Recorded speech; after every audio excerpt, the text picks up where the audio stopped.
What up, good people? It is Kashyá. Welcome to Naked and Unashamed with moi. Today, I'm going to be talking about competition and how sometimes we can be so focused on competing that we're losing the battle with ourselves. Yep, that's what we're going to talk about. So, throughout my days, I encounter a lot of people who do a lot of interesting things. Now, why they do those things, I have narrowed it down to a few things. But the main thing I think is that people naturally have this competitiveness, right? And they use it sometimes for toxic reasons from my observations. And so when this topic came to me, right, the main thing that came to my mind was the fact that a lot of people, when they do some of the things that they do, right, I don't think they take into consideration how they're losing the battle with their self, right? There are a lot of things that God, if you're a believer, right, maybe you don't believe in God, maybe you believe in something else, but some practices, right, when you think about whatever you're practicing, most of them are dealing with mastering self, right? And because my faith is in God, of the Bible, right? Flowers and stuff. Um, a lot of the things or the challenges that we have typically all do with us being able to manage or navigate ourselves and how we respond to different things. And I know even when I consider some of the responses that I have sometimes concerning the silly stuff that people do when it comes to uh, me, right? I don't always respond, I think, in a patient way, right? Sometimes that's hard to do when you've been experiencing the same silly things from different people, but it's the exact same action. Sometimes that is extremely hard to do. But what I've realized is that the people who are often around me doing things, trying to get me to have a reaction, they do not realize that they're losing the battle with themselves. And I say that because if you're spending so much time, energy, and attention on projecting or trying to get somebody outside of themselves because whatever is within you feels outside of themselves just because somebody else is in a room and you don't like them or whatever your logic is concerning that person that you don't know. I say don't know because I'm talking about me and my experiences on this Naked and Unashamed channel, right? So a lot of these people who be having these reactions to me, I guess because I'm being cyber stalked and they have access to watch my life wherever they're watching it, right? Maybe they feel like they know me, right? Or they'll pretend like they don't know me, but they very much so know my face. That's a definite. They know my face, right? And so I go into different places or sometimes even different locations, different cities, and some people for the most part have a similar reaction, even without me saying anything. And I was sitting here thinking about it yesterday, and I realized that these people are struggling with something internally and they don't realize that they're losing that part of themselves, right? Some of these people feel empowered or they feel good, right? When I come around and they can say something that they believe is going to dig in a wound that they feel like I should have, right? Because they have seen the different things that I have experienced or gone through, right? And they feel like they know all of the things that will trigger me or cause me to react in some whatever silly way they want me to, right? I remember the other day I was going to pick up food and there was this girl and her boyfriend or her guy friend, I don't know who he was to her, but they just randomly started talking about fighting and how they only know how to go for headshots. So just like little silly stuff like that. And the whole time I'm sitting there just with a little smile on my face, right? Paying attention, being aware of my surroundings. But just in my head I'm thinking, what is it within you that's so upset just because somebody else is around you? Like, why are you so mad that you feel like your natural reaction or response is that you now want to be aggressive with somebody that you don't even know? They ain't even did nothing to you, you just mad. And I use that example because I think that's one of the biggest ways that people lose themselves and they don't realize that they're losing the battle with themselves. How is it that anybody just being present in front of you can get you out of your body like that and they ain't even did nothing to you?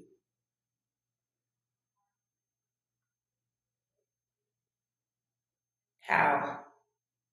Like, how is it that you go from having a great day and then you walk in somewhere and now you're instantly upset and nobody did nothing to you?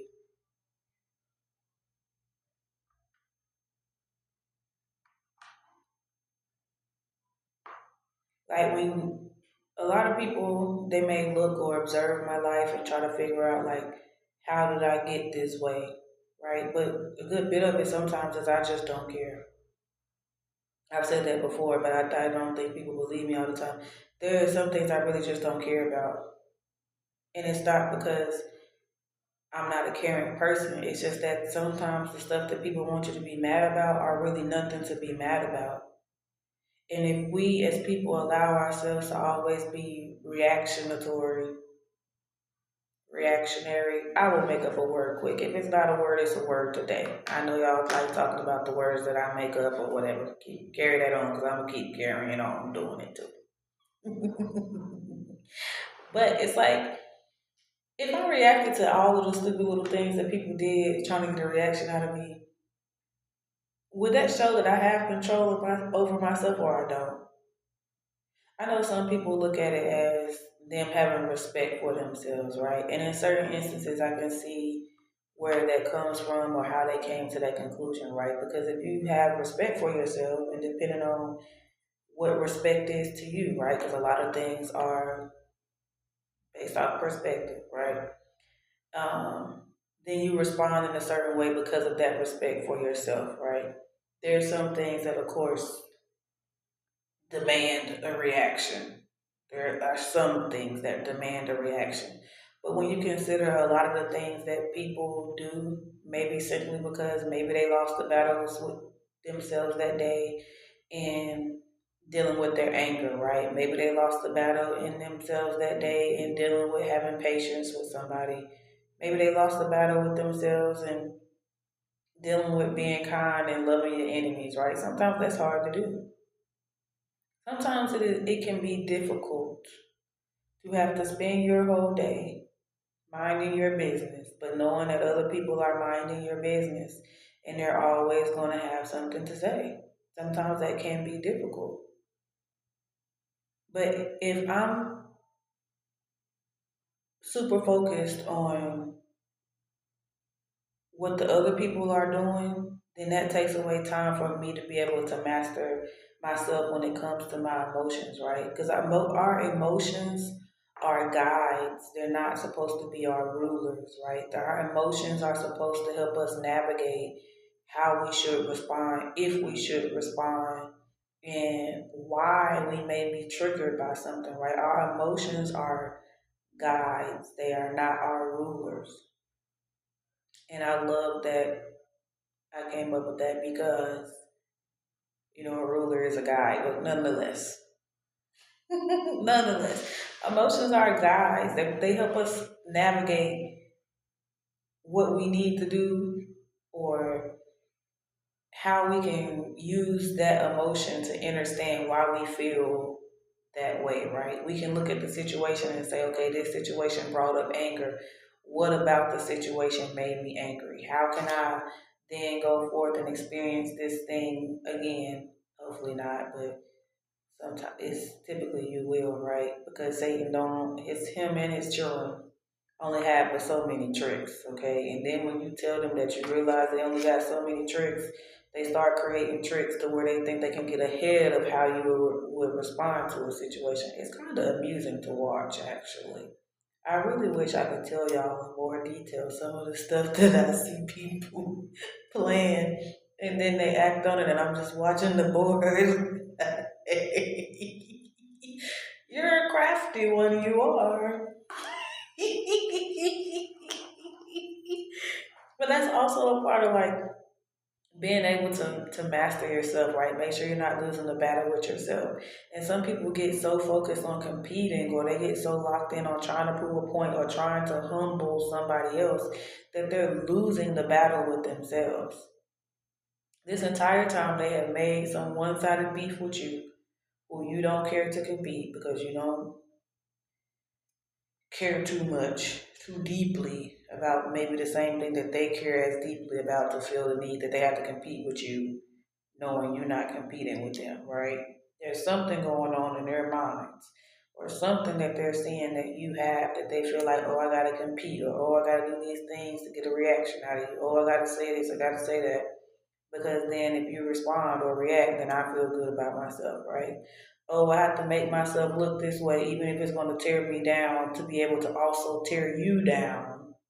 I'm going to do it, right? And then when you still see the plot and the play that they run, and you don't respond in the way that they want you to, now it's like, oh, I did all of this and tore myself down for what? You lose the battle with yourself.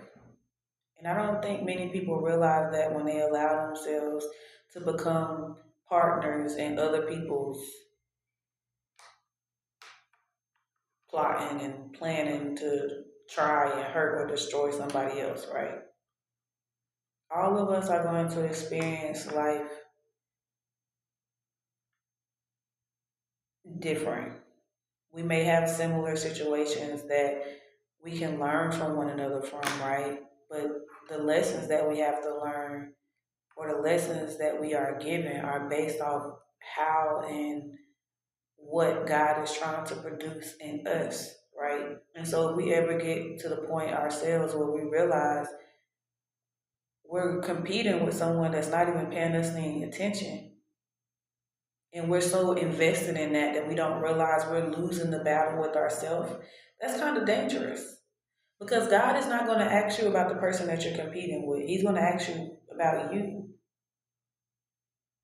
He's not going to ask you about what did Sarah do and what did LaShawn do. He's going to ask you, did you master your attitude? Did you master that covetousness? Did you master that in you? He's going to ask you, did you master looking at something that don't belong to you and wanting it? The same thing as I had to break down covetousness. Maybe I do need a speech coach. But you know what? This is me, raw and unashamed. Okay, so you get what you get. So that's what I mean when we're losing the battle with ourselves. If you're a believer and you are encountering other people who believe, and your immediate response is to jump in the collective bandwagon of all the other believers hate you, so I'm gonna hate you too, and you feel like because it's a collective effort, there ain't nothing you need to work on, you have not mastered yourself. Because first of all, if it's not for a just reason, why would you jump on a collective hate bandwagon in the first place? This should be some of my thoughts sometimes. Like, there's only but so much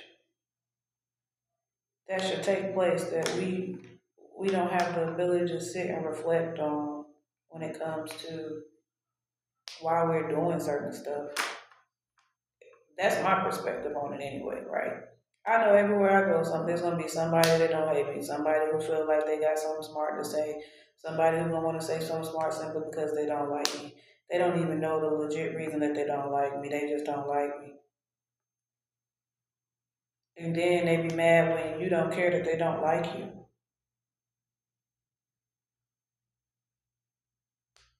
Like, I think that'd be the craziest thing. You're over here trying to tear somebody else down, trying to humble somebody else that's already humble, and not even focus on you the way you focus on them. And then when you tell people this, right, because their mind is locked in on just a certain way, a certain lifestyle, they'll be like, oh, but you haven't mastered yourself because you haven't accomplished X, Y, Z. I'm talking mentally and spiritually here. You are still stuck on the physical plane, which is why you're not understanding or overstanding what I'm saying. You're talking physically and materially. I'm talking about mentally and spiritually.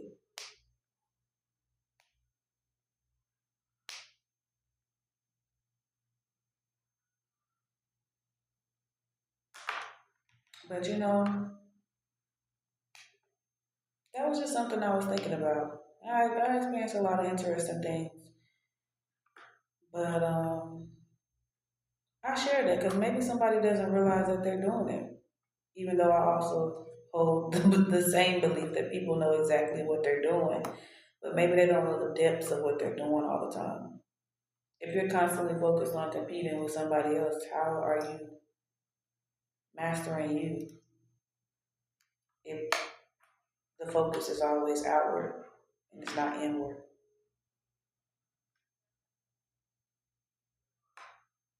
I can't change people as much as I might feel like I can, right?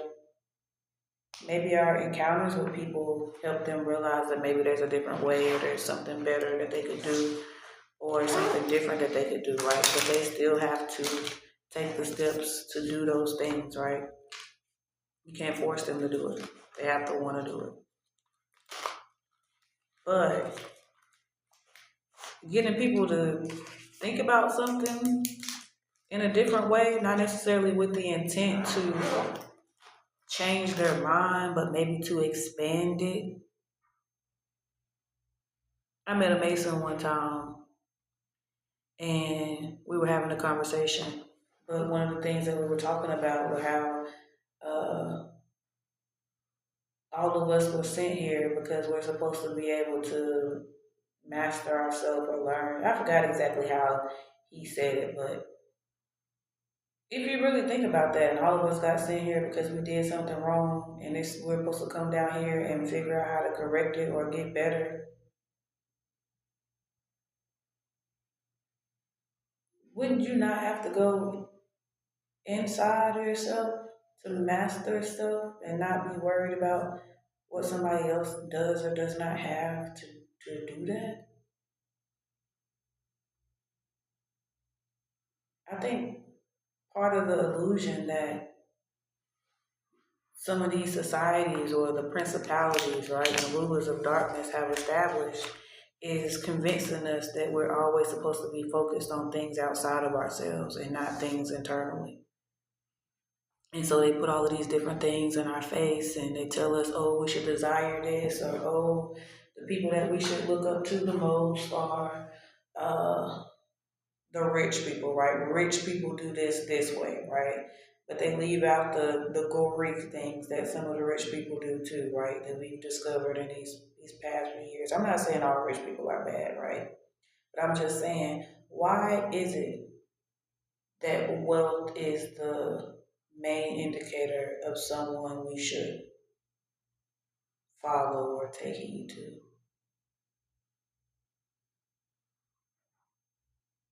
Why? Because we don't get all of the details, right? We get the details that they want us to see, the illusion that they want to create and establish.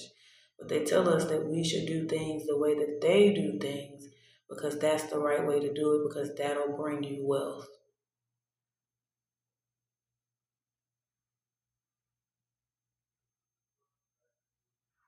Isn't that crazy?